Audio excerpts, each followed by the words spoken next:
Let's go. Fly, Ambrosia.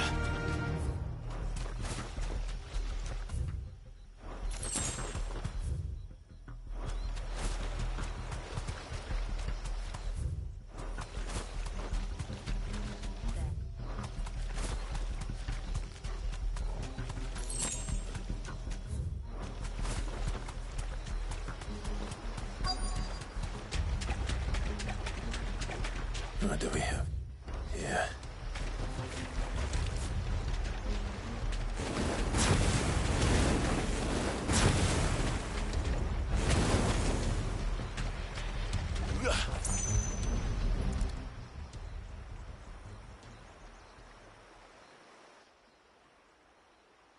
Found her. Something's been busy. Whatever this creature is, it's out for blood.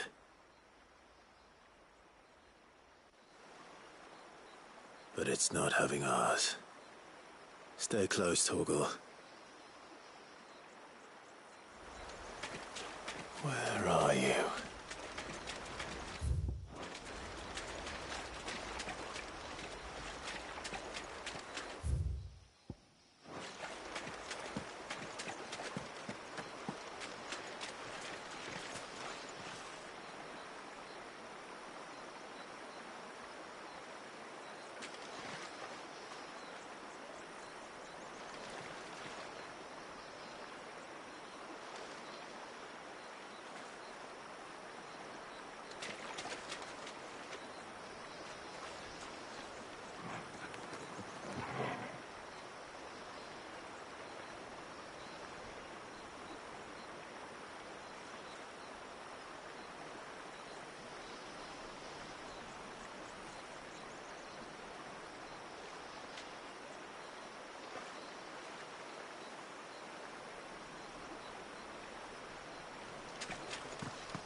Fragment of Wallius's wage. I should have known. Time to put you to bed too. Slow.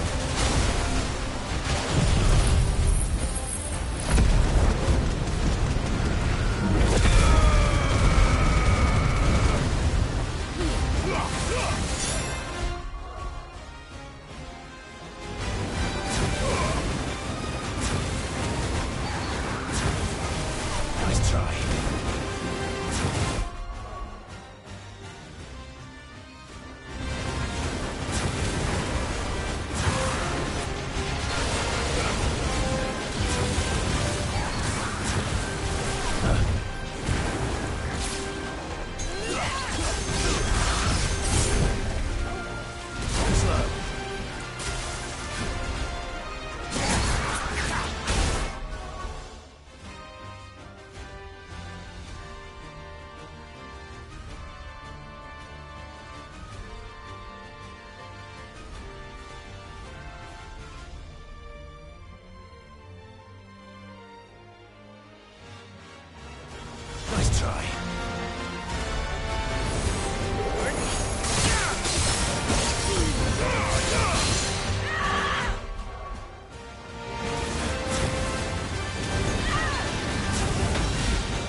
try.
Fingers crossed that's the last of them.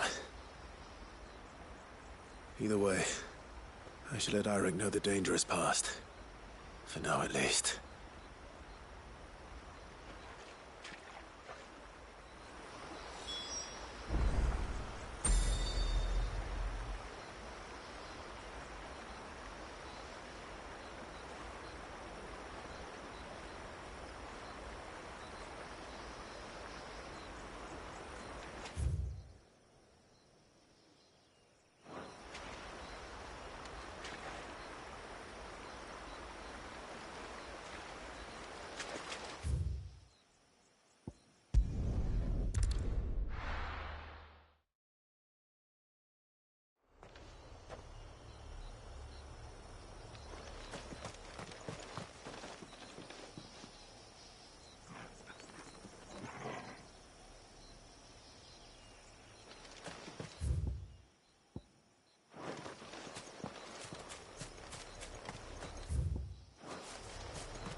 This should be the path to Witchdrop. Hungry, Torgal?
our welcoming party.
Looks like that's the last of them. Now, where's the grave?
This must be it.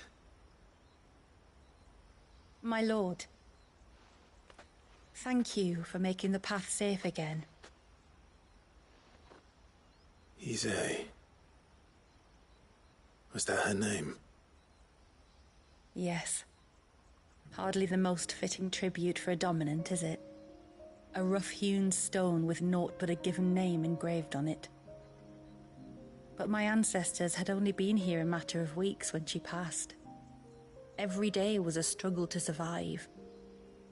They had neither the time nor the energy to devote to a more elaborate memorial. Yet they spared what they could to grant her wish, that even in death she might continue to watch over her home. She lived down there then? In the ruins? That's right. They were once the living quarters for those who served up in the temple. When the Northern Thanes sent her here to weave her spell, this was where she and her retinue stayed. There were priests, handmaidens, and a knight sworn to shield her from harm. Of course, they were all gone by the time my ancestors arrived, fled or dead in the Western Wars. All except Isay, who remained till the end. Alone. Indeed.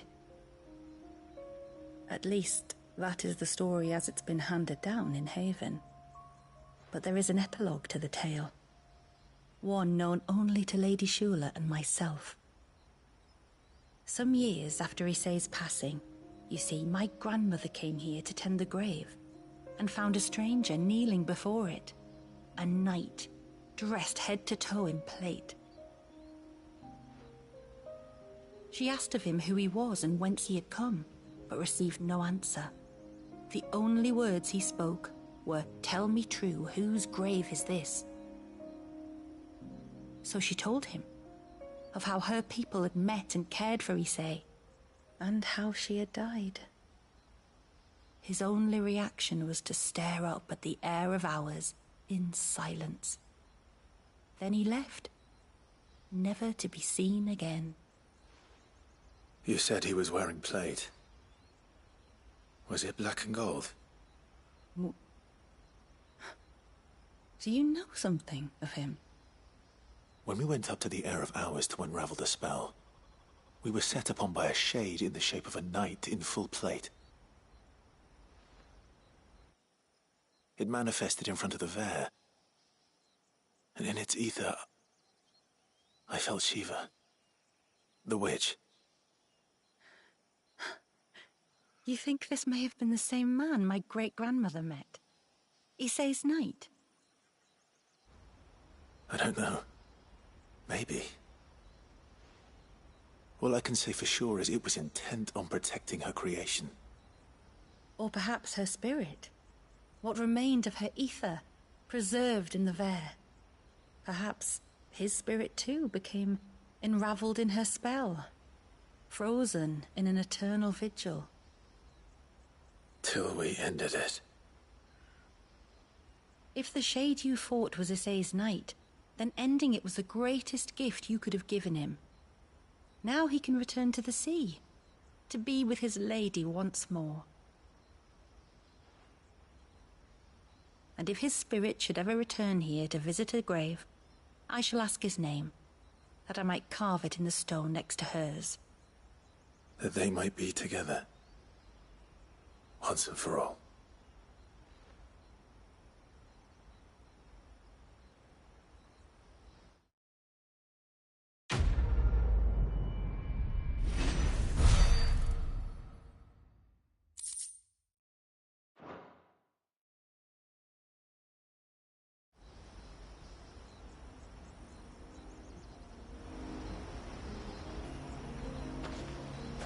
Thank you, my lord, for reuniting them.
Return to the sea, and to the clouds rise again.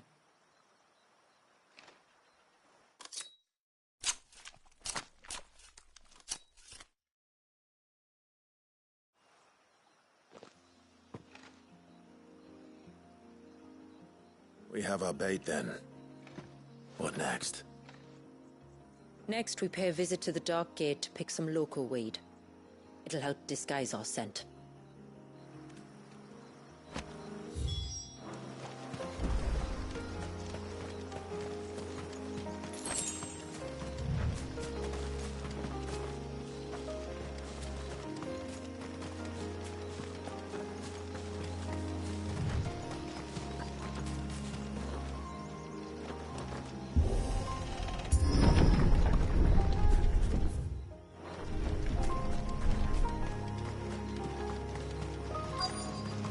There should be a sprig or two of local weed growing somewhere around here. Look for the golden leaves.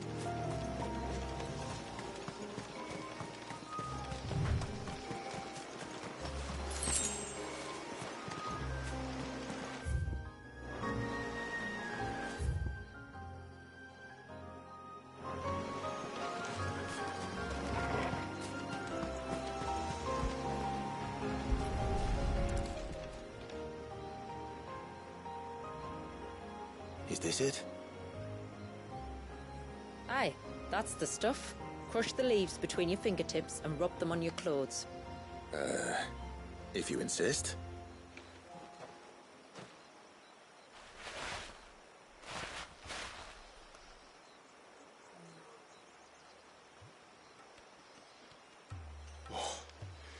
You could have warned me about the smell.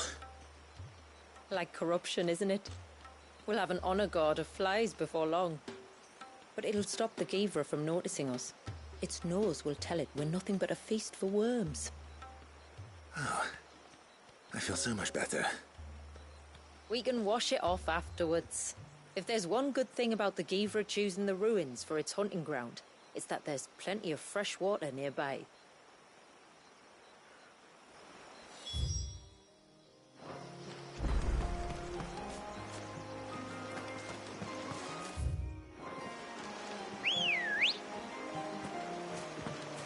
Come on. Faster!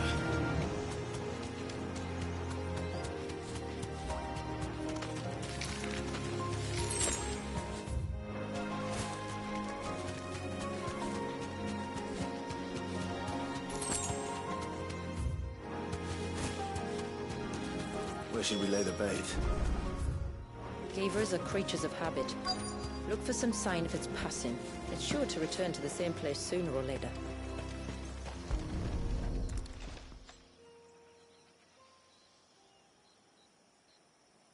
Marking its territory. Something was. A curl, maybe.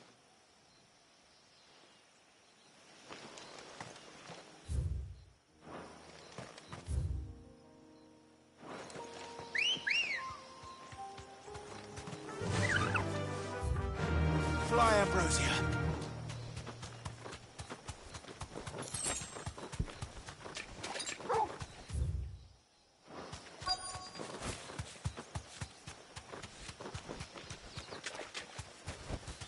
Straight home now.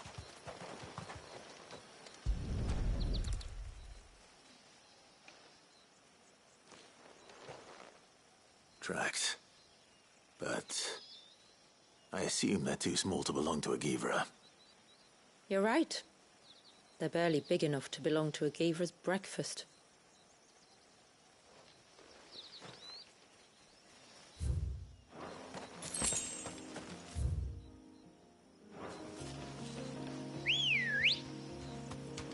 Good girl. Run like the wind.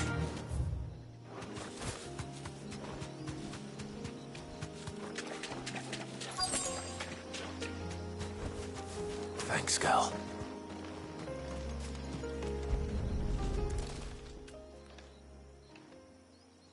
A fresh kill.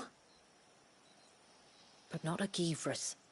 The wounds are too clean, too small.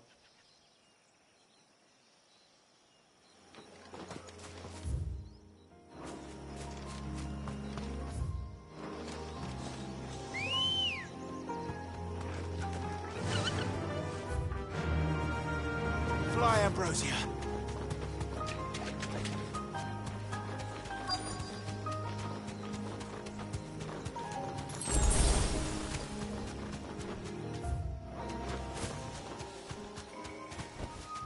Straight home now.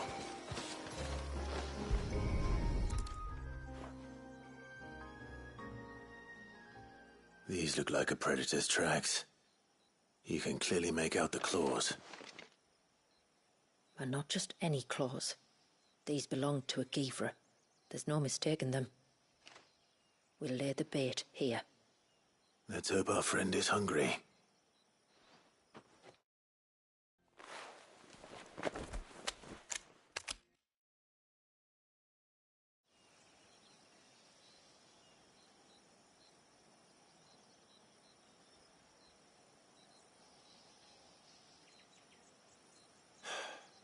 Still no sign.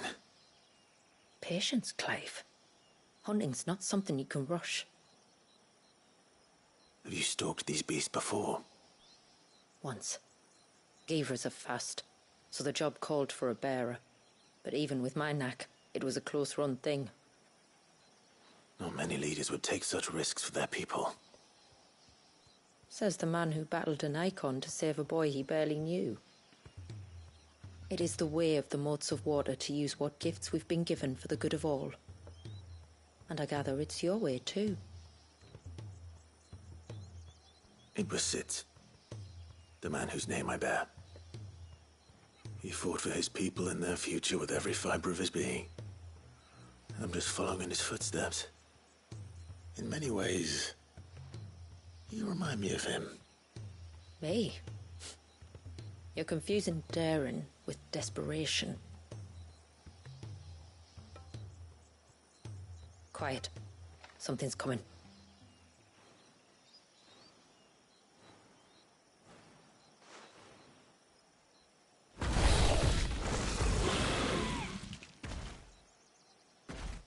Our guest has finally arrived. Shall we greet him? It'd be rude not to.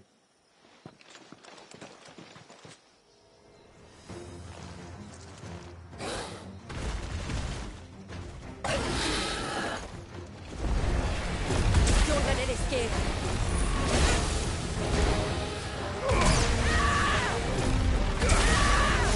Slow.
You weren't exaggerating when you said they were dangerous.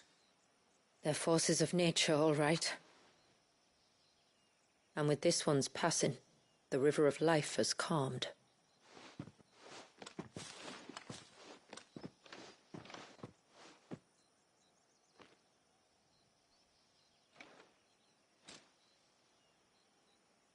O roaring torrent, son of storms, may your spirit run free in the open ocean.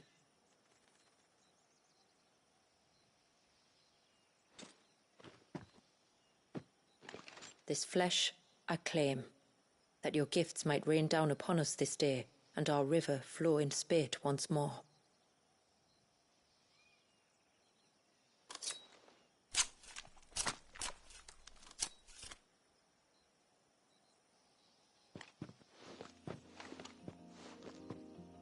Well then, let's return to the village.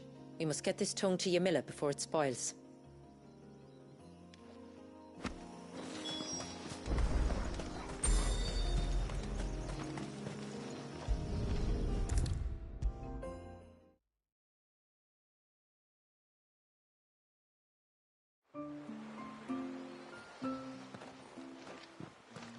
Tributary, my lord.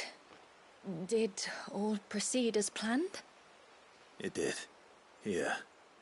One Geever tongue, as promised.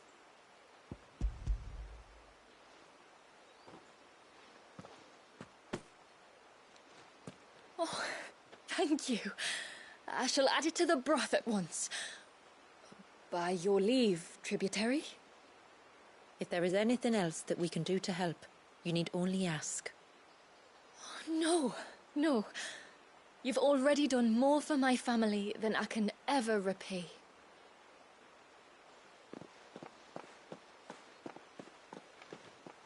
Just as you have, Clive, for my family. I only regret that I have nothing to offer you in return but my gratitude. It's more than enough. Besides, I'm no less grateful to you. For what? For welcoming my friends and I into your midst. For showing us how your people live. For reminding me that the world we strive to create, where bearers can live alongside their fellow men in peace and comfort, is no mere fantasy. I'd hardly call it comfort. Every day is a struggle. Though we do at least struggle together, it's true. As must we all. I only ask that you remember the cost of using your gifts as a bearer. I know that you feel it's your duty to do whatever you can to help your people. But you have a child to think about now. And Wallis has lost enough. I shall bear that in mind. That's all I ask. Oh, and if there is anything else that we can do to help, well, you know. Thank you. Truly.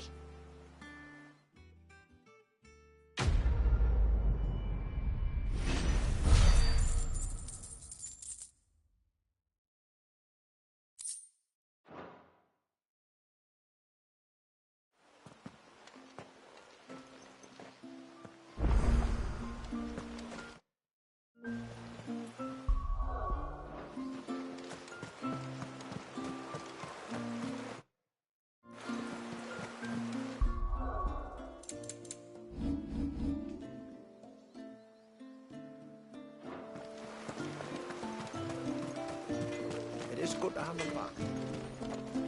Yes?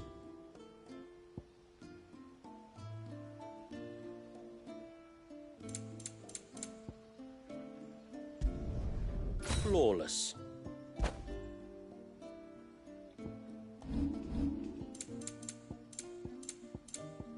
A good tide to you.